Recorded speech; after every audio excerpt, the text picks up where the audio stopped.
এমসিকিউতে ধরন এক, তাই না? তো ধরন এক দেখো মূলদ এবং অমূলদ সংখ্যা সম্পর্কিত। এখানে বেশ কিছু ইম্পর্টেন্ট প্রশ্ন আছে, ভেরি ভেরি ইম্পর্টেন্ট কিন্তু। এক নাম্বার হচ্ছে সকল মূলদ এবং অমূলদ সংখ্যাকে কি বলে? সকল মূলদ এবং অমূলদ সংখ্যাকে বাস্তব সংখ্যা বলে। আমরা কিন্তু প্রথমেই দেখছিলাম একটা ছক ছিল, বাস্তব সংখ্যা থেকে প্রথমে ভাগ করে পাওয়া গেছিল কি মূলদ আর হচ্ছে, তার মানে মূলদ আর অমূলদ মিলে হচ্ছে বাস্তব সংখ্যা। এরপরে দুই নম্বর সকল পূর্ণ এবং ভগ্নাংশ সংখ্যাকে কি বলে? ভগ্নাংশ এবং পূর্ণ সংখ্যাগুলোকে কি বলে? কি বলে? ওই ছক থেকেই কিন্তু এই প্রশ্নটা আছে। এই যে প্রথমে ছিল বাস্তব সংখ্যা, প্রথমে ছিল বাস্তব, বাস্তব ভেঙে কি পাইছিলাম? মূলদ, এবং এই পাশে পাইছিলাম অমূলদ। ছকটা একদম মাথার ভিতরে থাকবে।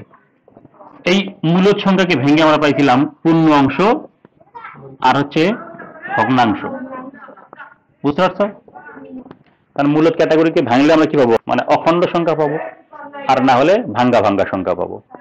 তাহলে অখণ্ড সংখ্যাগুলোকে বলি পূর্ণ সংখ্যা, আর ভাঙ্গা ভাঙ্গা সংখ্যাগুলোর নাম হচ্ছে ভগ্নাংশ। ভাঙ্গা ভাঙ্গা নেই, ভগ্ন মানে ভাঙ্গা। ভগ্ন কথার অর্থ হচ্ছে ভাঙ্গা, ভগ্ন। ঠিক আছে? এই ভগ্ন যোগ অংশ একসাথে হয়ে হয়েছে ভগ্নাংশ। যে অংশগুলো ভগ্ন ভাঙ্গা, মানে সংখ্যাগুলো ভাঙ্গা ভাঙ্গা, সেগুলোকে আমরা বলি ভগ্নাংশ। আর যেগুলো কি বলবো, অখণ্ড সংখ্যা, যেগুলো খণ্ডিত নয়, ঠিক আছে, সম্পূর্ণ অংশ বোঝাচ্ছে, সেগুলোকে আমরা বলি পূর্ণ সংখ্যা। দ্যাট ইজ, এখানে যে প্রশ্নটা আছে সকল পূর্ণ এবং ভগ্নাংশ সংখ্যাকে কি বলা হবে তাহলে? এই যে পূর্ণ সংখ্যা এবং ভগ্নাংশ সংখ্যা মিলে মূলদ সংখ্যা। বুঝতে পারছো? নেক্সট, 2/9 কোন ধরনের সংখ্যা? 2/9 এটা কোন ধরনের সংখ্যা? আমরা কিভাবে বুঝলাম এটা মূলদ? কারণ এটি দুইটি পূর্ণ সংখ্যার অনুপাত আকারে প্রকাশ করা হয়েছে। 2 একটা পূর্ণ সংখ্যা, 9 একটা পূর্ণ সংখ্যা। আমরা যদি দুইটি পূর্ণ সংখ্যার অনুপাত যদি হয় তাহলে সেটাকে আমরা বলি মূলদ সংখ্যা, দ্যাট ইজ p/q আকার। ঠিক আছে? আবার এটাও বলতে পারি যে p একটি স্বাভাবিক সংখ্যা, q একটি স্বাভাবিক সংখ্যা, এবং এরা সহমৌলিক। দেখতে পাচ্ছি 2 এবং 9 সহমৌলিক, কারণ 2 এবং 9 এর মধ্যে কোনো কাটাকাটি করার অপশন নাই। কাটাকাটি করার অপশন না থাকলে সেগুলো আমরা কি বলি? সহমৌলিক। দ্যাট ইজ, এটা হচ্ছে একটা মূলদ সংখ্যা। ঠিক আছে? এবারে আমরা 7/12 এটা কোন ধরনের সংখ্যা? দেখা যাচ্ছে অপশন আছে মূলদ, অমূলদ, স্বাভাবিক, অনাবৃত। তাহলে এখানে আমরা অবশ্যই দেখতে পাচ্ছি 7/12 দুটি পূর্ণ সংখ্যার অনুপাত। দেখলেই আমরা কি সহজেই লিখে দেবো এটা মূলদ। ঠিক আছে? আচ্ছা, নিচের কোনটি মূলদ সংখ্যা? এবারে কিন্তু সর্টিং করা একটু ঝামেলা, তাই না? এবারের প্রশ্নটাতে দেখা যাচ্ছে নিচের কোনটি মূলদ সংখ্যা। আমাদের অপশন আছে 4টা। প্রথম অপশনটা দেখো, √18/√32, √3/√2 খ নাম্বার, √8/√6 এবং √1/√8। সো এগুলোকে আমাদেরকে কিন্তু আগে দেখতে হবে, ভেঙে ভেঙে দেখতে হবে এগুলোতে কি আছে। যদি আমরা এগুলোকে p/q আকারে আনতে পারি তাহলেই সেটা মূলদ। ঠিক আছে? তো খুব দ্রুত সময়ের মধ্যে কিন্তু করতে হবে, পারলে ক্যালকুলেটর ব্যবহার করবা। ঠিক আছে? প্রথমে খেয়াল করবা যে √ওভার পূর্ণবর্গ নয়, √ওভার পূর্ণবর্গ নয় এটা অমূলদ। পূর্ণবর্গ সংখ্যা কোনগুলো? কোন সংখ্যাকে ওই সংখ্যা দ্বারা গুণ করলে যেগুলো আমরা পাই সেগুলো হচ্ছে পূর্ণবর্গ সংখ্যা। অর্থাৎ দেখো 1 1 1, 2 2 4, 3 3 9, 4 4 16, এইগুলো হচ্ছে আমাদের পূর্ণবর্গ সংখ্যা। এখন রুটের মধ্যে যদি এরা থাকে তাহলে এগুলো হচ্ছে মূলদ সংখ্যা হবে। আর এরা ছাড়া এদের মধ্যে মধ্যে যারা ছিল, অর্থাৎ 2 3, তারপরে 5 6 7 8, তারপরে 10 11 12, এদের মাথার উপর √ওভার থাকলে সেগুলো হচ্ছে অমূলদ। বুঝতে পারছো? পূর্ণবর্গ নয় এমন সংখ্যার বর্গমূল দেখলেই সেটা অমূলদ। আরেকটা বোঝার উপায় কি, যে অনাবৃত্ত দশমিক ভগ্নাংশ যদি দশমিক আকারে থাকে, অনাবৃত্ত দশমিক আকারে থাকে, আবৃত ছাড়া। আবৃত ছাড়া কোনগুলো? ওই যে একদিন বলছিলাম যে ঘাড়তেরা সংখ্যা, দশমিকের ডান পাশের সংখ্যাগুলো যেগুলো আসে, মানে দশমিকের ডান পাশের ডিজিট গুলো এলোমেলো ভাবে আসবে, ও কারু কথা শোনে না, ও ওর ইচ্ছা মতন চলতে থাকে। ঠিক আছে? কখনো দেখবা যে একটা সংখ্যা মানে কারোর সাথে কারো কোনো মিল নাই, একের পর এক। যেমন ধরো যে 0.12791327 ওর কোনো মিল নাই, ওর যখন যা খুশি তাই করতেছে। দ্যাট ইজ, এটাকে আমি বলি ঘাড়তেরা সংখ্যা। আর বাকি সংখ্যাগুলো কিন্তু একটা সিস্টেম ফলো করে, তাই না? হয় একই সংখ্যাগুলো ঘুরে ঘুরে আসে, কয়েকটা সংখ্যা ঘুরে ঘুরে আসে, তাই না? অথবা একটা নির্দিষ্ট জায়গা পর্যন্ত যাওয়ার পরে সে বন্ধ হয়ে যায়, শেষ হয়ে যায়, তাই না? কিন্তু এটা কিন্তু শেষ নাই, এটাতে কি দেওয়া আছে? এটা চলতেই আছে। তখন এটা হচ্ছে ঘাড়তেরা সংখ্যা, এই সারা জীবন ওই ঘাড়তেরামো করে যাবে। এইটার নাম হচ্ছে অমূলদ সংখ্যা, দ্যাট ইজ অনাবৃত দশমিক ভগ্নাংশ, এবং সেটা কিন্তু অসীম, তাই না? অসীম অনাবৃত দশমিক এবং রুট পূর্ণবর্গ নয়, এগুলো পাইলে আমরা বলবো সেগুলো হচ্ছে কি অমূলদ সংখ্যা। আর একটা জিনিস পাইলে অমূলদ বলবো, সেটা হচ্ছে যদি কোনো সংখ্যাকে পি বাই কিউ আকারে না প্রকাশ করতে পারি তাহলে সেটাকে আমরা বলবো অমূলদ। আসলে ঘুরে ফিরে সবগুলো কিন্তু একই জিনিস, কিন্তু প্রকাশের ভঙ্গিটা আলাদা, দেখলেই চেনা যাবে। অথচ এদেরকে যদি আমরা ক্যালকুলেশন করি, সব ক্যালকুলেশনের এক কথা হচ্ছে যে পি বাই কিউ আকারে আসবে না। ঠিক আছে, তো আমরা চট করে দেখলে আগে ফার্স্ট টার্গেট করবো যে রুট ওভার পূর্ণবর্গ নয়। ঠিক আছে, যদি রুট ওভার পূর্ণবর্গ হয় তাহলে আমরা পরবর্তী হিসাবে দেবো, আর যদি দেখি যে রুট ওভার পূর্ণবর্গ নয় তাহলে সেটা অমূলদ হয়ে যাবে। দেখো root over 18 divided by root over 12 32, তাই না? Root over 18 divided by root over 32 32। 18কে যদি আমরা ভেঙে ফেলি তাহলে কি পাবো? এমন সংখ্যা দ্বারা ভাঙবো যেন ওর ভিতরে পূর্ণবর্গ সংখ্যা আসে, পূর্ণবর্গ সংখ্যা। তাহলে রুট ওভার 18 মানে হচ্ছে 9 গুণন 2, আর 32 ভাঙলে পাচ্ছি 16 গুণন 2, তাই না? এখন লক্ষ্য করি রুটের মধ্যে যে সংখ্যাগুলো থাকে আলাদা আলাদা করে লেখা যায়। রুট ওভার 9 গুণন রুট ওভার 2, রুট ওভার 16 গুণন রুট ওভার 2। তাহলে এখানে রুট টু কিন্তু কাটা। দেখো এখন কিন্তু পূর্ণবর্গ আসছে, এই যে 3 ডিভাইডেড বাই 4, অর্থাৎ এটা কিন্তু পি বাই কিউ আকার আছে। সো এটা কিন্তু আমরা এখন বলবো মূলদ সংখ্যা। ঠিক আছে, তাহলে আমরা কিন্তু কোনো সংখ্যা কোনো ভগ্নাংশ দেখেই কিন্তু আইডেন্টিফাই করতে পারতেছি না। ওই ভগ্নাংশটা যদি উপরে নিচে সাধারণ উৎপাদক থাকে তাহলে কিন্তু সেটা আবার কিন্তু লঘিষ্ঠ আকার করতে হয়। যেমন এটা লঘিষ্ঠ আকার করলাম, মানে কাটাকাটি করার অপশন পেলাম। ঠিক আছে, দুটো যৌগিক সংখ্যা ছিল, তাহলে এটা কি পেলাম আমরা? মূলদ। তাহলে অপশনটা আমাদের চাইছিল হচ্ছে কি মূলদ সংখ্যা, আমরা কিন্তু প্রথমে উত্তর পেয়ে গেছি। আর পরের গুলো কেন না একটু চলো দেখি, যে খ নাম্বারটা কেন হলো না? Root over 3 divided by root over 2, ওই যে বলছিলাম রুট ওভার 3 একটা অমূলদ সংখ্যা, রুট ওভার 2 একটা অমূলদ সংখ্যা, এবং এগুলো কিন্তু মৌলিক, তাই না? এদেরকে আর ভাঙানো যাবে না। তো অমূলদ সংখ্যাকে অমূলদ সংখ্যা দ্বারা ভাগ করলে সেটা অমূলদ। এরপরে আছে root over 8 divide by root over 6, root over 8 divided by root over 6। তো এটাকে কিন্তু আমরা ভাঙতে পারি। দেখো 8কে ভাঙলে আমরা পাচ্ছি রুট ওভার 4 দুকানো 8, 4কে পূর্ণবর্গ হিসেবে নিলাম। কিন্তু 6কে যখন ভাঙবো তখন কি লিখবো? রুট ওভার 3 দুকানো। তাহলে যদি রুট ওভারটাকে আলাদা করে ফেলি, root over 4 into root over 2 root over 3 root over 2, তাহলে দেখো রুট ওভার 2 কেটে গেল। এই যে দেখো রুট ওভার 2 কিন্তু 4 কিন্তু আমাদের 2, বাট রুট ওভার 3 হচ্ছে অমূলদ। তো এটাকে কিন্তু নিচে অমূলদ সংখ্যা আছে আর উপরে পূর্ণ সংখ্যা, পুরোটাই অমূলদ। বুঝতে পারছো? তাহলে আর পরেরটা কি দেখতে পাচ্ছি? রুট ওভার 8টা হচ্ছে অমূলদ সংখ্যা, আর রুট ওভার 1টা কিন্তু পূর্ণবর্গ। তাহলে পূর্ণবর্গ হোক আর যাই হোক, নিচে কিন্তু একটা অমূলদ সংখ্যা আছে, অমূলদ সংখ্যা দ্বারা ভাগ করলে সেটা অমূলদ হয়ে যাবে। ঠিক আছে, এবারে 6 নাম্বার, নিচের কোনটি মূলদ সংখ্যা? এখানে আমরা লক্ষ্য করি বেশ কয়েক ধরনের অঙ্ক আছে, তাই না? বিভিন্ন ক্যাটাগরি আছে। প্রথমে দেখতে পাচ্ছি রুট ওভার 729। প্রথমে কি করবা? ক্যালকুলেটর নেবা, যে রুট ওভার প্রথমে আগে কি করবা? ক্যালকুলেটরে চাপবা, এরকম একটা ক্যালকুলেটর নেবা, ক্যালকুলেটরে চাপ দিবা কি? প্রথমে রুট ওভার। ঠিক আছে, এই যে রুট ওভার চাপ দিলাম, কত? 729। ঠিক আছে, এভাবে তোলার পরে ইকুয়াল টু তে চাপ দিবা, দেওয়ার পরে যদি এরকম পূর্ণ সংখ্যা আসে, দেখো এখানে 27 আসছে, তো তখন কি হচ্ছে? এটা মূলদ সংখ্যা হয়ে যাচ্ছে, কারণ 27 একটা পূর্ণ সংখ্যা, তাই না? এরপরে আমরা লক্ষ্য করি রুট ওভার 11 আছে, তাই না? তাহলে রুট ওভার 11টা কি বুঝতে পারছি? রুট ওভার পূর্ণবর্গ নয়, রুট ওভার 11 হচ্ছে পূর্ণবর্গ নয়, এরকম সংখ্যার বর্গমূল। তাহলে ডেফিনেটলি এটা কি হবে? একটা অমূলদ সংখ্যা। তাহলে প্রথমটা কি পাইছিলাম? প্রথমটা কিন্তু মূলদ, রুট ওভার 729, পরেরটা কিন্তু অমূলদ। তো এখানে কিন্তু আমাদের উত্তর কিন্তু হয়ে গেছে, তাই না? তারপরে আমাদেরকে কিন্তু বাছাই করতে পারতে হবে।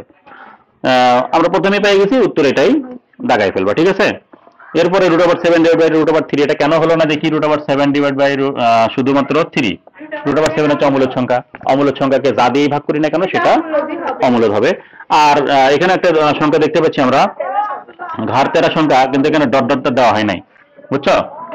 3.235467 এটা ডট ডট। ঠিক আছে, এটা অসীম অনাবৃত হওয়ার কারণে এটা হচ্ছে অমূলদ সংখ্যা। ঠিক আছে, ওকে। এবার নিচের কোনটি মূলদ সংখ্যা? প্রশ্ন নাম্বার 7। দেখো এখান থেকে আইডেন্টিফাই করো কিভাবে কোনটি মূলদ সংখ্যা। আমাদের অপশন কয়েকটা আছে, রুট ওভার 12 ডিভাইড বাই 3, তাই না? তাহলে রুট ওভার 12 বা রুট ওভার 12 ডিভাইড বাই 3। আমরা যদি রুট ওভার 12 কে ভেঙে ফেলি তাহলে কি পাবো? কিভাবে ভাঙবো? 6 দোকানে 12, তাহলে কত দেব? একটা পূর্ণ বর্গ সংখ্যা নিতে হবে, ঠিক আছে? কারণ 12 কে আমরা ভাঙতে পারি কি কিভাবে? 12 গুণন 1 দিতে পারি, 6 গুণন 2 দিতে পারি, আবার 4 গুণন 3 দিতে পারি। লক্ষ্য করি এখানে পূর্ণবর্গ সংখ্যা 1, পূর্ণবর্গ সংখ্যা 4, আর কেউ পূর্ণবর্গ নাই। তাহলে হয় এটাকে চয়েস করব, না হলে এটাকে চয়েস করব। এখন চয়েস করব যেটা সবচেয়ে বড় পূর্ণবর্গ সংখ্যা। তাহলে এটা কিন্তু ছোট পূর্ণবর্গ আলা, আর এটা তো পূর্ণবর্গ ছাড়া। তাহলে এখানে 4 গুণন 3 আছে, সো এখানে 4 গুণন 3। বুঝতে পারছো? আর নিচে হচ্ছে কত? শুধু 3। তাহলে আমরা উপরে যদি আলাদা করি root over 4 into root over 3, তার নিচে হচ্ছে 3, আর একটা 3 এর মধ্যে কি থাকে? দুইটা রুট ওভার 3 থাকে, ঠিক আছে? দুইটা রুট ওভার 3, তাহলে একটা রুট ওভার 3 একটা রুট ওভার 3 কেটে গেল। তাহলে আমরা কি পাচ্ছি? উপরে 2 ডিভাইডেড বাই রুট ওভার 3। লক্ষ্য করি এদিকে, লক্ষ্য করি এদিকে, লক্ষ্য করি 2 হচ্ছে পূর্ণ সংখ্যা আর নিচে হচ্ছে রুট ওভার 3 অমূলক সংখ্যা। তাহলে পূর্ণ সংখ্যাকে অমূলক সংখ্যা দ্বারা ভাগ করলেও সেটা অমূলক সংখ্যা। তাহলে আমরা দেখলাম প্রথমটা কি আসছে? প্রথমটা আসছে 2 divide by root over 3, so এটা হচ্ছে অমূলক পাইছি। এবার 2 নাম্বারটা আমরা কি পাচ্ছি? Root over 8 divided by 2। দেখো রুট ওভার 8টা হচ্ছে অমূলক সংখ্যা, তাই না? রুট ওভার পূর্ণবর্গ নয়, তাহলে অমূলককে যা দিয়ে ভাগ করি না কেন সেটা অমূলক। ওকে, অমূলক। এবারে আমরা তারপরে অপশন দেবো রুট ওভার 5 ডিভাইড বাই 3। বলো তো এখানে কি? রুট ওভার 5 অমূলক সংখ্যা, তাকে পূর্ণ সংখ্যা দ্বারা ভাগ করলেও সেটা অমূলক।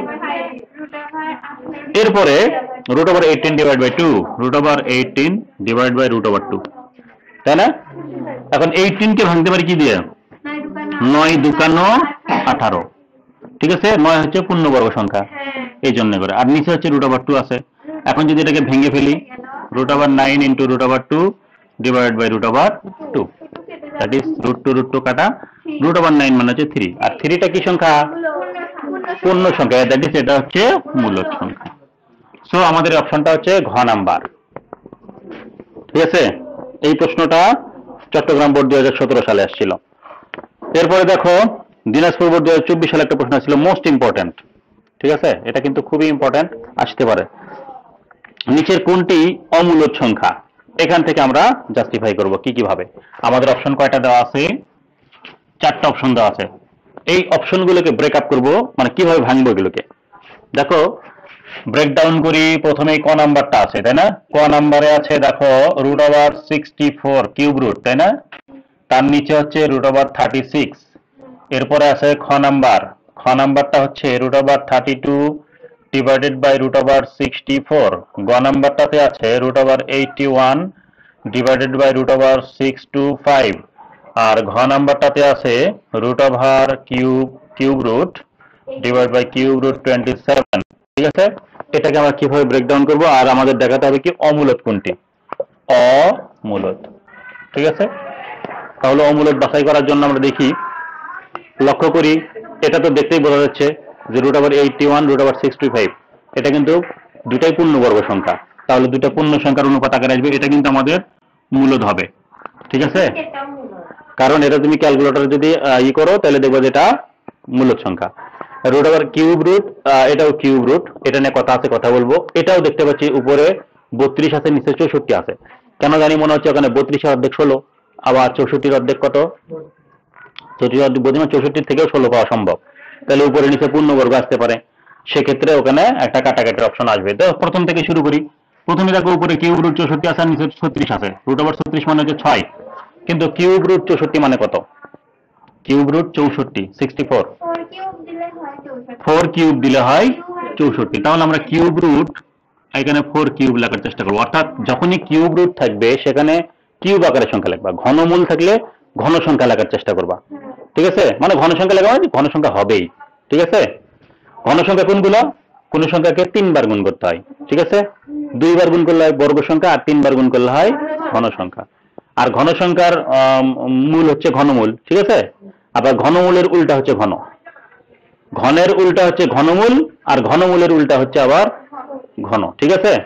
তো এখন যেহেতু ঘনমূল আছে, তাহলে ভিতরে আমরা একটা ঘন সংখ্যা আনার চেষ্টা করব। তাহলে দেখবো 64 কত ঘন, ঠিক আছে? হ্যাঁ, তো তোমরা এটা যদি করতে পারো ক্যালকুলেটরে, তোমার প্রথমে আগে চয়েস করবা যে তোমার 64 আসতে হবে, তাই না, ঘন সংখ্যা। তাহলে ঘন সংখ্যা কিভাবে আনবা?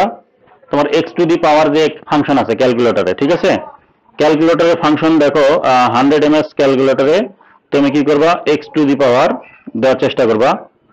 কত? প্রথমে হচ্ছে x to the power y, তাই না? হ্যাঁ, প্রথমে আগে 2 দিয়ে চেষ্টা করবা, 2 দিয়ে তারপরে পাওয়ার দিবা কেমন করে, এই যে এই বাটনটাতে চাপ দিবা, ঠিক আছে, এই যে এটাতে চাপ দেওয়ার পরে কি করবা, কত দিবা, প্রথমে 3 দিবা, 3 দিলে পরে আসবে 8, এটা কিন্তু প্রথমে 2 এর ঘন, ঠিক আছে। এরপরে যে রিক্যাপ বাটনে চাপ দিয়ে চট করে চেঞ্জ করে ফেলতে পারবা। এখন 3 না দিয়ে যদি তুমি 2 এর পাওয়ার চেঞ্জ করে দাও, অথবা দেখো আমি এই যে 2 এর জায়গাতে কার্সর নিছি, এখন 2 কে চেঞ্জ করে দেব, 3 দেব, তাইলে 3 দিলে পরে কি পাচ্ছি আমরা, 3 এর ঘন সংখ্যা কত, 27, 27। তাহলে 27 কিন্তু না, আমাদের 64 হওয়া লাগবে, তাই না। চট করে আমরা কি করব, চেঞ্জ করে দেব, এখানে 3 এর জায়গাতে কার্সর নিলাম এই বড় বাটনের বাম পাশে চাপ দিয়ে, ঠিক আছে। নেওয়ার পরে এখানে কি করব, আমরা 3 এর জায়গাতে এখন 4 দেব, মানে 4 কিউব, দেখো এই যে 4 কিউব। সো এখন হচ্ছে কি আমরা ইকুয়ালে চাপ দিব, দেখো 64 আসছে। সো আমরা বুঝতে পারছি এটা 4 এর ঘন, তাই না। সো এইভাবে কিন্তু আমরা ঘন সংখ্যাকে ক্যালকুলেটর থেকে বের করতে পারি। প্রথমে তুমি কি করবা, 2 এর উপর কিউব দিবা, তারপর 3 এর উপর কিউব দিবা, তারপর 4 এর উপর কিউব দিবা, তাই না। তো বারবার ক্যালকুলেটরে টাইপ করতে গেলে একটু সমস্যা হতে পারে, যদি এরকম শর্টকাট ট্রিক্স ব্যবহার করো তাহলে কিন্তু দ্রুত করতে পারবা। যাই হোক, এখন দেখো আমরা কি করব, এখানে দেখো 4 কিউব লিখলো, তাহলে 4 কিউব লেখার পরে আমরা পাচ্ছি কিউব এবং কিউব রুট কাটা, উপরে হচ্ছে 4, নিচে হচ্ছে 6, তাই না। এখন আমরা দেখতে পাচ্ছি উপরে নিচে কিন্তু কাটাকাটি করার অপশন থাকুক আর না থাকুক, উপরে একটা পূর্ণ সংখ্যা, নিচে একটা পূর্ণ সংখ্যা, তাহলে এটা কিন্তু অবশ্যই একটা মূলদ সংখ্যা, তাই না। তাহলে এটি কিন্তু মূলদ। এবারে আমরা তারপর একটা টেস্ট করব, রুট ওভার 32, তাই না। রুট ওভার 32টাকে আমরা কি লিখতে পারি, 16 দুকানো, তাহলে 16 একটা পূর্ণবর্গ সংখ্যা গুণন 2, আবার নিচে 64, তাই না। নিচে 64 কিন্তু আলটিমেটলি এমনিতেই পূর্ণবর্গ সংখ্যা, তাই না। তাহলে 64 বর্গমূল কত, 8, তাই না, 8 8 64। এবারে আমরা এটাকে ভেঙে ফেলবো, দেখো রুট ওভার 16টাকে আলাদা হয়ে যাবে এবং রুট ওভার 2 আলাদা, তার নিচে থাকবে কত, 8। সো 8 এর 16 বর্গমূল কত, 4, তাই না। 16 বর্গমূল 4 ইন্টু রুট 2, তার নিচে হচ্ছে 8, 4 দ্বারা 8কে কাটাকাটি করে নিলে 2, উপরে রুট 2 এবং নিচে 2, একটা কিন্তু অমূলদ সংখ্যা আমরা পেয়ে গেছি, উপরে অমূলদ সংখ্যা, নিচে পূর্ণ সংখ্যা। অমূলদ সংখ্যাকে পূর্ণ সংখ্যা দ্বারা ভাগ করলে সেটা অমূলদই হবে। সো এটা একটা অমূলদ সংখ্যা, তাহলে এটা হচ্ছে কি অমূলদ সংখ্যা। সো অমূলদ পেয়ে গেছি, তাহলে উত্তর কিন্তু আমরা পেয়ে গেছি। আর গ নাম্বারটা তো আমরা দেখলাম যে রুট ওভার 21, রুট ওভার 625 দুটাই কিন্তু পূর্ণবর্গ সংখ্যা ছিল, তো দুটাকে রুট ওভার করে নিলে এটা মূলদ আসবে। আর শেষেরটা দেখি, শেষেরটা কেন এটা মূলদ সংখ্যা হচ্ছে, কিভাবে দেখো, উপরে কিউব রুট, তাহলে এটা 8, 8 হচ্ছে কত ঘন, 2 কিউব। সো নিচে আবার দেখো রুট ওভার 27 আছে কিউব রুট, তাহলে এটা 3 কিউব, তাহলে কিউব এবং cube root, cube cube root কাটা, উপরে 2 নিচে 3, পি বাই কিউ, তাহলে মূলদ, ঠিক আছে। এটা কিন্তু খুব ইম্পর্টেন্ট। এরপরে দেখো 9 নম্বর প্রশ্ন, 9 নম্বরে একই রকমের প্রশ্ন আছে। দেখো এখানে বলা হচ্ছে কোনটি অমূলদ সংখ্যা, অপশন কিন্তু সেম সেম, তাই না। কোথায় হবে তাহলে, এটা একটু পার্থক্য আছে, তাই না, অপশনগুলোর মধ্যে একটু পার্থক্য আছে। আমরা দেখতে পাচ্ছি এই প্রশ্নতে প্রথমটা আছে রুট ওভার কিউব রুট 64, তারপর এটা আছে root over cube root 8 divide by 27, অর্থাৎ এটার ঘ নাম্বারটা এখানে আছে, তাই না। ঘ নাম্বারটা আছে root over 8 cube root divide by cube root 27, আমরা একইভাবে বের করে দেখবো সেটা কি আসবে, তাই না। ঘ নাম্বারটা একটু চেঞ্জ করে দেওয়া আছে, তাই না। দেখতে পাচ্ছি ঘ নাম্বার আছে cube root 8 divided by cube root 8 divided by root over 7। আমাদের থেকে কি চাইছে, অমূলদ সংখ্যা। আমরা একটু দেখি গন্ধ শুকে শুকে কোথায় অমূলদ, দেখতে যাচ্ছি যে এখানে রুট ওভার 7টা কিন্তু অমূলদ, পূর্ণবর্গ নয়, অমূলদ দিয়ে ওইটা, তাইলে ওইটা কি, কিউব রুটটা কি, cube root 2 cube, that is root over 7, তাই না। আমরা প্রথমে সর্টিং করতে করতে দেখতে পাচ্ছি এখানে 7টা কিন্তু অমূলদ ছিল, তাহলে ওটাকে টার্গেট করে আমরা আগে দেখবো, ঠিক আছে। তারপরে বাকিগুলোতে ট্রাই করব। তাহলে এখানে দেখো কিউব রুট কিউব কাটা 2 ডিভাইডেড বাই √7, এটা একটা অমূলদ সংখ্যা, কারণ উপরে পূর্ণ সংখ্যা নিচে অমূলদ। অমূলদ দিয়ে যাকেই ভাগ করি না কেন সেটা অমূলদ সংখ্যা।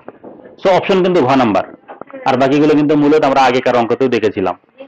এই যে এটা উপরে এবং নিচে পূর্ণবর্গ সংখ্যা, সো মূলদ সংখ্যা মূলদ সংখ্যা মূলদ। আর এখানে কিন্তু কিউব রুট 8 মানে হচ্ছে আমাদের 2 এবং কিউব রুট 27 মানে হচ্ছে শুধু 3। হ্যাঁ, 9 ডিভাইডেড বাই 25। সো বন্ধুরা এখানে তাহলে আমরা কি পেলাম? ঘ, তাই না? এবারে এখন আমরা দেখব 10 নাম্বার। দেখো 10 নম্বর প্রশ্ন আছে a সমান সমান √3 এবং b সমান সমান √5 হলে নিচের কোনটি অমূলদ সংখ্যা? আমরা দেখতেই পাচ্ছি a কিন্তু অমূলদ সংখ্যা, আর √12 এটাও কিন্তু অমূলদ, কারণ 12 কিন্তু পূর্ণবর্গ নয়। সো এখন আমাদের দেওয়া আছে a প্লাস b, অমূলদ সংখ্যা যোগ করলে অমূলদ, তাই না? তারপরে a b গুণ করলে সেটা কিন্তু মূলদ হওয়ার সম্ভাবনা আছে। তারপরে a ডিভাইড বাই b সেটাও মূলদ হওয়ার সম্ভাবনা আছে। চলো আমরা দেখি এগুলো জাস্টিফাই করে কিভাবে।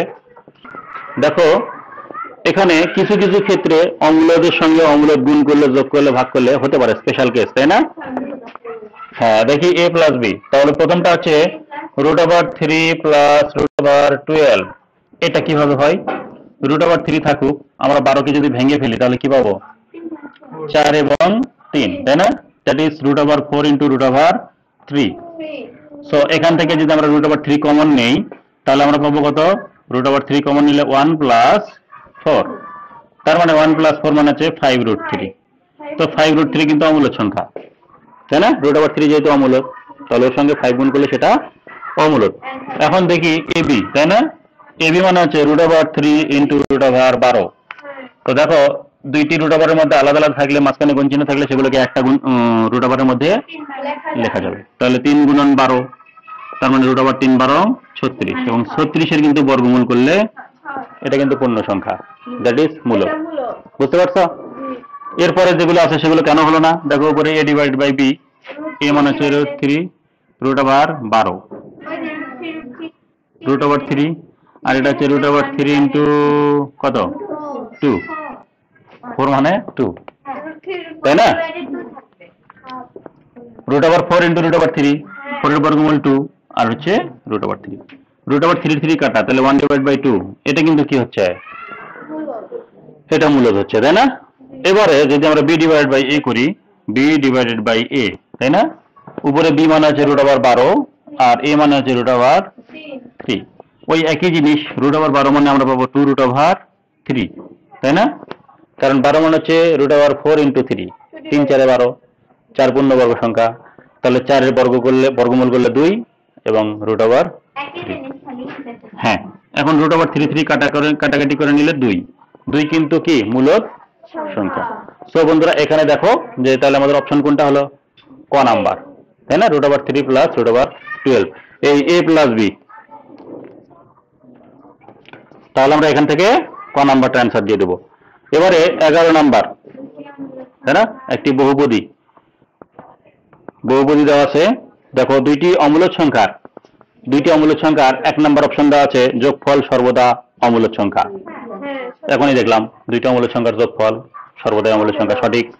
তারপরে বিয়োগফল সর্বদা অমূলদ সংখ্যা, অবশ্যই সঠিক, বিয়োগফলও সঠিক হবে। কিন্তু গুণের ক্ষেত্রে এবং ভাগের ক্ষেত্রে একটু আলাদা হতে পারে। তো দেখো গুণফল মূলদ হতে পারে, অমূলদ, সবগুলোই সঠিক, ঠিক আছে? দেখো 2 নাম্বারটা কি আছে? 0.369, তাই না? কিভাবে করবা? সামান্য ভগ্নাংশ বা সাধারণ ভগ্নাংশ প্রকাশ করা, তাই না? এটা আমরা কিভাবে করব বলো? 0.369 অনুভূমিক, তাই না? কিভাবে ব্রেক করব? পারবো? সরাসরি ভেঙে ফেলো। আমরা এটাকে ভেঙে কিভাবে? ডট চিহ্নগুলো বাদে, তাই না? ডটগুলো বাদে কি লিখবো? 0.369 মাইনাস 0, তাই না? পৌনঃপুনিক সংখ্যা বাদে যেটা পাওয়া যায়, এখানে আমরা সবগুলো ধরলাম, আজকে কি 0, তাই না? 0 বাদ। এবারে যতগুলো পৌনঃপুনিক আলাদা সংখ্যা থাকে, অর্থাৎ আবৃত অংশের জন্য 9 9 9 9, ঠিক আছে? আর যদি দশমিক এবং পৌনঃপুনিকের মাঝখানে কোনো সংখ্যা থাকে বা অঙ্ক থাকে, তার জন্য একটা করে 0 দিতে হয়। আমাদের এখানে আছে?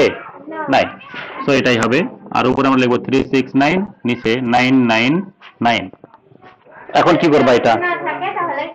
এখন এখান থেকে আমরা অপশন সার্চ করব। আমাদের অপশন কিন্তু এটাও থাকতে পারে, আবার অনেক কিছু লঘিষ্ঠ আকারের মধ্যেও থাকতে পারে, মানে কাটাকাটি করে অনেক কিছু আসতে পারে। ঠিক আছে, তো এটা কিভাবে দেখবো? চলো, অপশনগুলো কি দেওয়া আছে? Actually divide by 100, actually divide by 101, actually divide by 110, actually divide by 111। তো বন্ধুরা, এটা লক্ষ্য করি আমরা ক্যালকুলেটর ব্যবহার করবো। এখানে ক্যালকুলেটর হচ্ছে মূল অস্ত্র, যেহেতু এটা সামান্য ভগ্নাংশ আছে, তাই না? তাহলে আমরা পাইছি কি 369, 369 ডিভাইড বাই 999। ক্যালকুলেটরে সুন্দর করে চাপ দিবা, 369 ভাগ 999। এই যে এভাবে 369999 এভাবে ভাগ দেবে। ঠিক আছে, দেওয়ার পরে ইকুয়ালস টু তে চাপ দিবা। দেওয়ার পরে কি আসছে? আমাদের দশমিক আকারে আসছে, তাই না? এখন এটাকে আমরা যদি পূর্ণ মানে সামান্য ভগ্নাংশ আকারে ক্যালকুলেটরে দেখতে চাই, তাহলে আমাদের কোথায় চাপ দিতে হবে? আমরা একটা বাটন আছে, দেখো, খেয়াল করো বাম পাশে, এই যে ডি ডিভাইড বাই সি। ঠিক আছে, এটা কিন্তু ভগ্নাংশ বাটন। এটাতে যদি চাপ দাও তাহলে এরকম দেখতে পারবা। কি দেখা যাচ্ছে? উপরে 41, নিচে 111। তার মানে 41টা হচ্ছে লব আর 111টা হচ্ছে হর। সো এখান থেকে আমরা এইভাবে উত্তরটা বের করতে পারি। আর যদি আমাদেরকে অপশনটা এরকম দশমিক আকারে দেয়, তাহলে আমরা বুঝতেই পারছি এটা কিন্তু আমাদের দশমিক আকারেই ছিল এবং সেটা থেকে আমরা কিন্তু সামান্য ভগ্নাংশ আসছি। সো এভাবে কিন্তু আমরা উত্তর দিতে পারি। হয়ে গেল। এবারে 13 নম্বর প্রশ্ন। 13 নম্বর প্রশ্নে 2.34 পৌনঃপুনিক। তাহলে 2.34 পৌনঃপুনিক এটা কিভাবে করব? দেখো, 2.34 পৌনঃপুনিক। তাহলে এখানে আমরা 2, 3, 4 বিয়োগ পৌনঃপুনিক অংশ বাদে 4 বাদ যাবে, 2 এবং 3, তাহলে 2, 3। এবং নিচে কি হবে? পৌনঃপুনিক সংখ্যার জন্য 9। আর পৌনঃপুনিক এবং দশমিকের মাঝখানে একটি ডিজিট আছে, তার জন্য একটা 0। ঠিক আছে, এখন আমরা উপরে বিয়োগ করে দেখি কত পাই। 234 থেকে 23 বিয়োগ করবে। ঠিক আছে, এবং আমাদের অপশনগুলো সঙ্গে সঙ্গে খেয়াল করব। 234 বিয়োগ 23, আমরা ক্যালকুলেটর চাপ দিলে পাচ্ছি 211 ডিভাইডেড বাই 90, তাই না? তো এখানে অপশন কি আছে? দেখো, অপশন কিন্তু এভাবে আছে, 211 ডিভাইড বাই 90। সো এভাবেই আনসার আসবে। ওকে, এখানে কিন্তু চালাকি করে অন্য একটা অপশনও দিতে পারে, পূর্ণ ভগ্নাংশ মানে মিশ্র ভগ্নাংশ করে দিতে পারে এখানে, তাই না? মিশ্র কেমন হতে পারে? এটাকে ভাগ করে মিশ্র আকার দিতে পারে।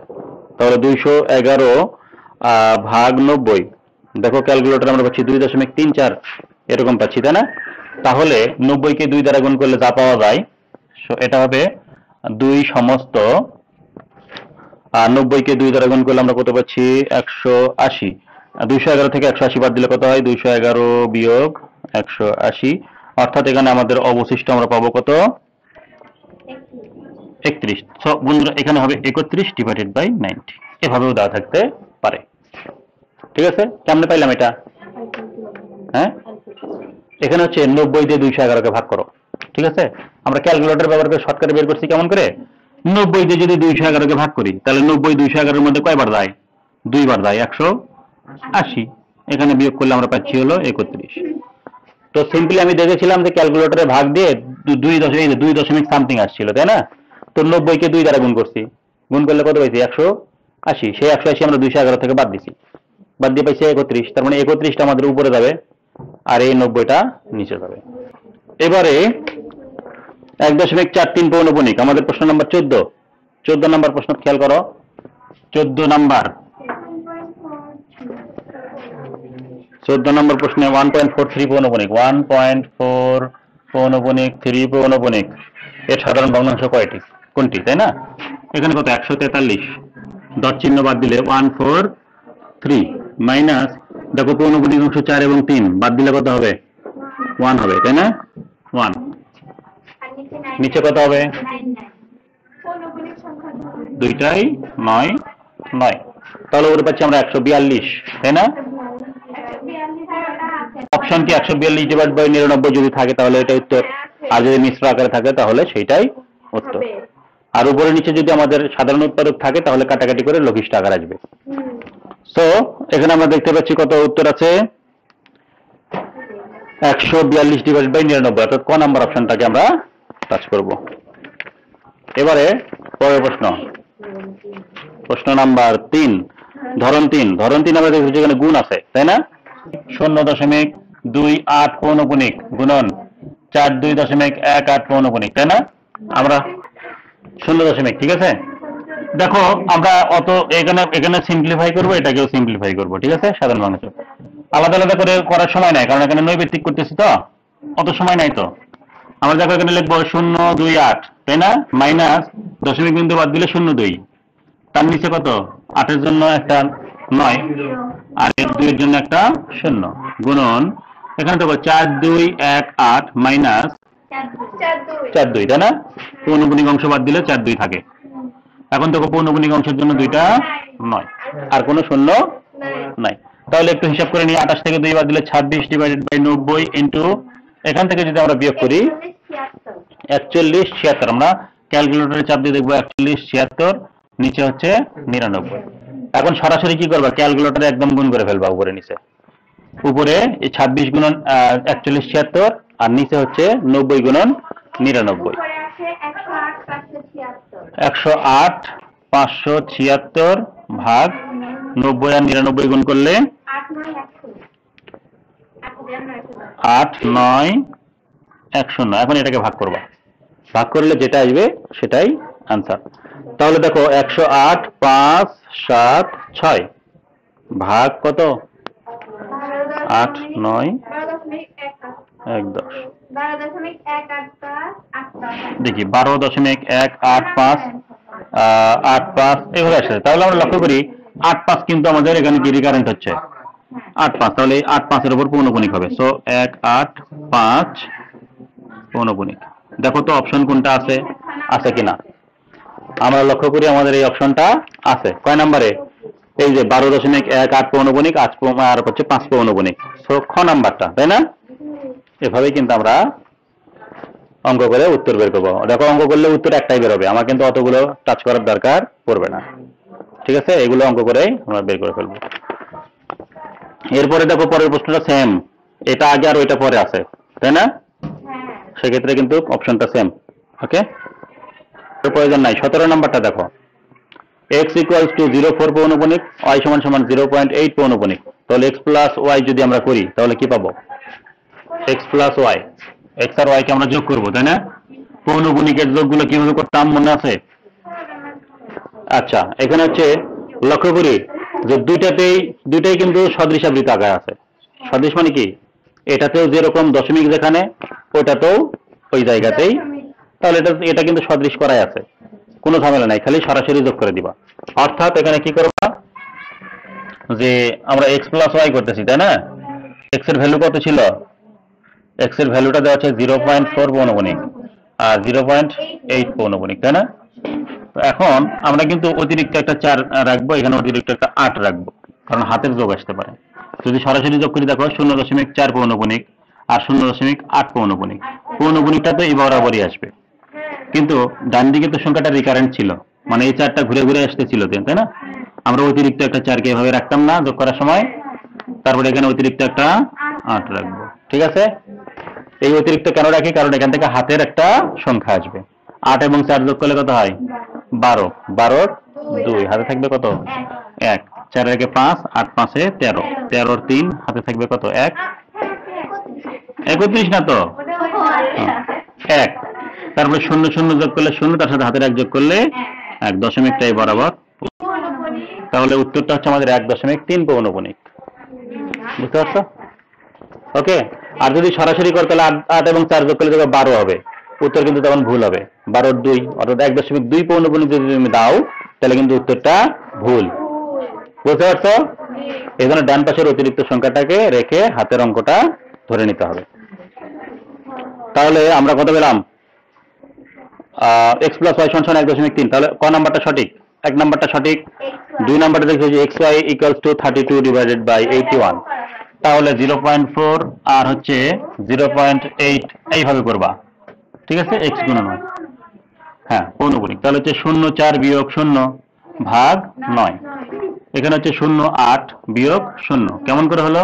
পৌনপুনিক অংশটুকুকে বাদ দিন, আর পৌনপুনিক অংশের জন্য একটা 9, 4 ডিভাইডেড বাই 9 গুণন 8 ডিভাইডেড বাই 9, 32, 9 9 81, তাই না? তাহলে এটাও সঠিক। এবারে দেখো যখন আমরা ভাগ করব 0.4 কে 0.8 দ্বারা, অর্থাৎ x কে কি দ্বারা, x কে আমরা y দ্বারা ভাগ করব, তাই না? সিম্পলি তাহলে কি করবা, 0.4444 দিয়ে এই যে 0.444 ক্যালকুলেটরে ভাগ, ঠিক আছে? 0.5 না 0.8, 0.8888 বেশ কয়েকটা নিবা, ঠিক আছে? 3-4টা 888 নিয়ে ইকুয়ালে চাপ দিবা, ইকুয়ালস টু দেখো 0.5 সামথিং, ডান পাশে এগুলো বাদ, তাহলে 0.5টা হচ্ছে আনসার। বুঝতে পারছো? সো এখানে আমাদের গ নাম্বারটাও সঠিক। তাহলে কোনটা সঠিক? 1 2 3, তিনটি সঠিক। 0.9973 আসন্ন মান, এটা কি হবে? 0.999, তারপর হচ্ছে এত, তাই না? এখানে আসন্ন মান 3 দশমিক স্থান পর্যন্ত যদি নেই তাহলে কি হবে বলো? বুঝছো না? আমরা যদি 0.99, এটা আসন্ন মান কিন্তু ক্যালকুলেটর ব্যবহার করে আসবে না, এটা বোঝার ব্যাপার আছে। 0.99 ভালো করে দেখো, 73, আমরা আসন্ন কয় দশমিক পর্যন্ত নিব? 3 দশমিক, তাই না? তার মানে এইটুকু বাদ যাবে, তাই না? ওইটুকু যদি বাদ যায় তাহলে এই যে 7 বাদ যাচ্ছে, তাই না? 7 যদি বাদ যায়, এটাতে 5-এর সাথে বড় সংখ্যা হলে কি হয়? অতিরিক্ত 1 আগেকারটার সাথে যোগ করে দেওয়া লাগে, তাই না? আর যদি এটা 7-এর সাথে মানে 5-এর চাইতে ছোট হয় তাহলে কিন্তু যোগ করার প্রয়োজন পড়ে না, যেহেতু আমরা যাকে বাদ দিচ্ছি সে 7, 5-এর চাইতে বড়। তাহলে আমার নিয়ম অনুযায়ী এখান থেকে 1 এসে কি হবে? 9-এর সাথে যোগ হবে, তাহলে 9-এর সাথে যোগ হলে এটা হবে 0, 10, 9-এর একে 10, 10-এ 0, হাতে থাকলো 1, সেই হাতের এক আবার এই 9-এর সাথে যোগ হবে, 0 হাতে থাকলো 1, সেই 1 আবার এসে 9-এর সাথে যোগ হবে, 0 হাতে থাকলো 1, সেই আগে সে একের সাথে যোগ হলে 1, দ্যাট ইজ 1.00, এবং এটা হচ্ছে আসন্ন 3 দশমিক স্থান পর্যন্ত। বুঝতে পেরেছো? এই ঘটনাগুলো কিন্তু অন্যান্য অঙ্কের ক্ষেত্রেও ঘটে, ডান পাশের অঙ্কগুলো যোগ করতে করতে চেঞ্জ হয়ে যায়। এবারে 4টি ক্রমিক স্বাভাবিক সংখ্যার গুণফলের সাথে কত যোগ করলে যোগফল একটি পূর্ণবর্গ হবে? 4টি ক্রমিক স্বাভাবিক সংখ্যার গুণফলের সাথে কত যোগ করলে? আমাদের থিওরি ছিল, হ্যাঁ কি সংখ্যা বলো তো? 0। তোমাদের কি মনে হয় 0 পূর্ণ সংখ্যা নাকি? হ্যাঁ, কিসের নিরপেক্ষ? পূর্ণ সংখ্যা কাকে বলে? পূর্ণ সংখ্যার সংজ্ঞা দাও। পূর্ণ সংখ্যার সংজ্ঞা জানো না? শূন্য সহ সকল ধনাত্মক ঋণাত্মক সংখ্যা পূর্ণ সংখ্যা। তাহলে কি 0 আছে না নাই? তাহলে 0 কি সংখ্যা? বুঝতে পারছো? 0 একটি পূর্ণ সংখ্যা। আচ্ছা, 2 নম্বর যেটা বলতেছিলাম এটা কিন্তু থিওরি থেকে আসছে। 4টি ক্রমিক স্বাভাবিক সংখ্যার গুণফলের সাথে কত যোগ করলে যোগফল একটি পূর্ণবর্গ হবে? কত যোগ করলে? 1 যোগ করলে। মনে আছে? 4টি ক্রমিক স্বাভাবিক সংখ্যার গুণফল হচ্ছে a b c d + 1, বইতে কিন্তু এরকম একটা অঙ্ক ছিল। 4টি ক্রমিক স্বাভাবিক সংখ্যার গুণফলের সাথে 1 যোগ করলে যোগফল পূর্ণবর্গ। আবার এটা কিন্তু উদাহরণেও আছে, 4টি ক্রমিক স্বাভাবিক সংখ্যার গুণফলের সাথে 1 যোগ করলে যোগফলটি পূর্ণবর্গ হয়, অর্থাৎ 4টি ক্রমিক স্বাভাবিক সংখ্যা, তাহলে 1, তাই না? এবারে 20 নম্বর দেখো, বাস্তব সংখ্যার ক্ষেত্রে পূর্ণবর্গ না এরূপ যে কোনো স্বাভাবিক সংখ্যার বর্গমূল একটি অমূলক সংখ্যা, ঠিক আছে? 0 সহ সকল ধনাত্মক এবং ধনাত্মক সংখ্যা হচ্ছে অঋণাত্মক সংখ্যা। তারপর 0 একটি স্বাভাবিক সংখ্যা, ঠিক আছে? 0 কি স্বাভাবিক সংখ্যা? না। তাহলে 3 নাম্বার কিন্তু বাদ। এখন 1 2 হতে পারে। দেখো তো 3 বাদ কোনটা কোনটায় সেটা দেখো। 3 বাদ কোনটায় কোনটায়? বাদ অপশনটা 3 তো বাদই, তাই না? 3 কোনটাতে কোনটাতে আছে? খ, গ এবং ঘ। তাহলে ওই 3টাই বাদ, ওই 3টাতে উত্তর নাই। তাহলে বোঝা যাচ্ছে ক নম্বরের উত্তর আছে। বুঝতে পারছো?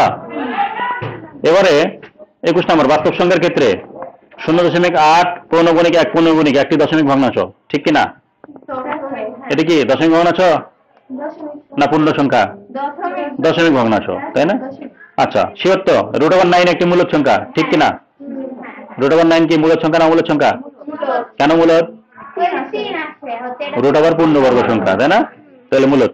তাহলে 1 2 সঠিক। চলো একটু আগে টেস্ট করে দেখি 1 2 কোনটাতে কোনটাতে আছে? ক এবং ঘ। উত্তর কিন্তু এই দুটোর মধ্যে আছে। তাহলে 3 নাম্বারটা দেখি, √ একটি 11 একটি অমূলদ সংখ্যা, সঠিক কিনা? সঠিক। তাহলে সবগুলোই সঠিক, অর্থাৎ ঘ নাম্বার অপশন, ঠিক আছে?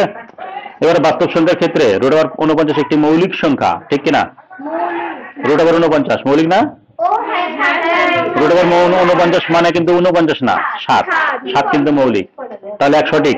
ঠিক আছে, এখন 1 সঠিক পাইছি, মনে করো আরগুলো পারতেছি না, দাঁত মুখ কামড়েও হচ্ছে না, তাহলে চলো দেখি অপশন কোনটাতে কোনটাতে 1 আছে, যেটাতে যেটা 1 আছে সেটা সেটা হবে। আমরা লক্ষ্য করি গ কিন্তু বাদ যাচ্ছে, তার মানে ক, খ এবং ঘ আছে, তাহলে অবশ্যই কিন্তু গ নাম্বার দিবা না, বাকি তিনটার মধ্যে চয়েস করে দিবা, তাই না? ওকে, এখন মনে করো যে আমরা আরেকটা পারতেছি, 0.03 একটি প্রকৃত ভগ্নাংশ। প্রকৃত, এটা কি প্রকৃত? হ্যাঁ, 0.03 প্রকৃতই তো। 0.03 না, দশমিক তুলে দিলে কি হয়? দশমিকের জন্য একটা 1, পরবর্তী সংখ্যার জন্য 0। তাহলে উপরে হচ্ছে 3, নিচে 100, উপরে লব কি ছোট আর হর বড়। প্রকৃত মানে কি? প্রকৃত মানে হচ্ছে হর বড়। একটা কথা মনে রাখবেন, দশমিক থাকলেও যেটা পূর্ণ সংখ্যার ডানে আরো ভগ্নাংশ থাকে সেগুলো হচ্ছে অপ্রকৃত, আর যদি 0 সামথিং থাকে সেটা হচ্ছে প্রকৃত।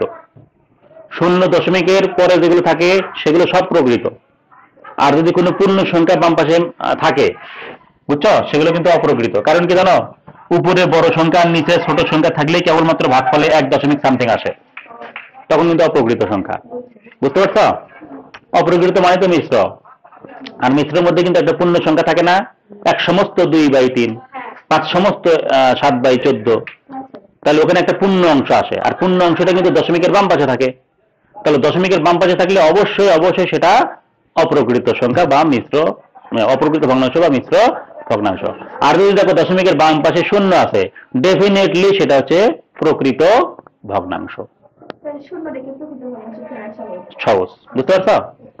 কারণ ওর ভাগ তো পূর্ণ অংশ নাই, আর পূর্ণ অংশ না থাকলে সেটা ডেফিনেটলি কি ভগ্নাংশ। এখন যদি অন্যভাবে বলি, একজনের টাকা পয়সা কিছুই নাই, তারে কি বলি? প্রকৃত অর্থেই সে গরিব, তাই বলি না, প্রকৃতই গরিব। আর যদি টাকা পয়সা থাকে কিন্তু হাতে থাকে না, আর একজন লুটে বুটে খাচ্ছে, তাহলে সে কিন্তু প্রকৃত অর্থে গরিব নয়, তাই না?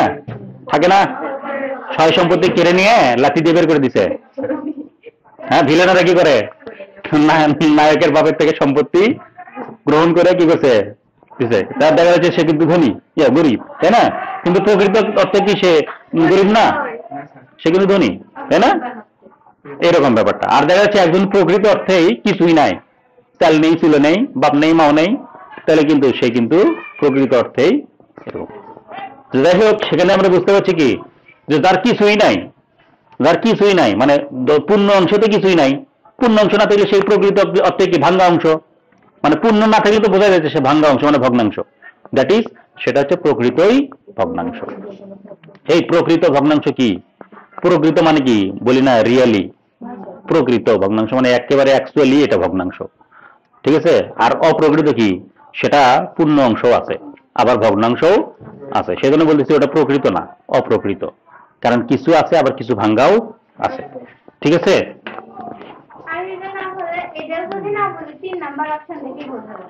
জি, 3 নাম্বারটা দেখি চলুন। √2 + √2 একটি অমূলক সংখ্যা, কেমন করে বুঝলাম? অমূলকের সঙ্গে যোগ থাকলে অমূলক, অমূলকের সঙ্গে বিয়োগ থাকলেও, কেবল গুণ আর ভাগ থাকলে হতেও পারে, নাও পারে। বুঝতে পারছো? তাহলে অপশন কোনটা? 3টাই সঠিক। এবার দেখো, বাস্তব সংখ্যার ক্ষেত্রে √81 একটি বিজোড় সংখ্যা। √81 মানে কি 81? নয়। নয় কি বিজোড় না জোড়? তাহলে 1 নাম্বার সঠিক, ঠিক আছে? 2 নাম্বার দেখো, এটা কি প্রকৃত না অপ্রকৃত? বুঝতে পারি কি আছে 0.21, এটা কিন্তু প্রকৃত, তাহলে 2 নাম্বারটা সত্য না। এখন 2 নম্বর সত্য না, এটা পেয়েছি, দেখো 2 নম্বর কোথায় কোথায় আছে সেটা বাদ দাও। 2 কোনটা? 1 আছে, বাদ, কয়বার? তারপরে গয়ে আছে, গয়ে আছে, তার মানে অপশন পেয়ে গেছি কিন্তু, আর না দেখলেও উত্তর পেয়ে গেছি, ঠিক আছে? খ নাম্বারটা সঠিক উত্তর। তাহলে দেখো, যারা কিছু পারে তারা কিন্তু কিছুটা হলেও পুরোটাই নিশ্চিতভাবে উত্তর দিয়ে আসতে পারবে, মানে তোমার কিছু থাকলেই তোমাকে সৃষ্টিকর্তা সহযোগিতা করবে, এটা হচ্ছে তার প্রমাণ। তুমি কিছু জানলে বাকিটুকু তুমি এমনিতেই বের করতে পারবা, আর যদি তোমার কিছুই জানা না থাকে তাহলে তুমি কিছুই পারবা না। যেমন আমরা জানলাম যে 2 হবে, 2 হবে না, তাহলে 2 বাদ দিয়ে দিলাম, 2 কোনটাতে কোনটাতে সেটা বাদ, মানে 2 হবেই না, তাহলে সেটা বাদ দিয়ে দেখতেছি অপশন বের হয়ে চলে আসতেছে, ঠিক আছে? এই ট্রিক্স গুলো খাটাইবে, ঠিক আছে? এই ট্রিক্স গুলো কাজে লাগাবে, মানে বিশেষ করে বহুপদী উদ্দীপক গুলো যেগুলো আছে, হ্যাঁ, বহুপদীর প্রশ্নগুলো।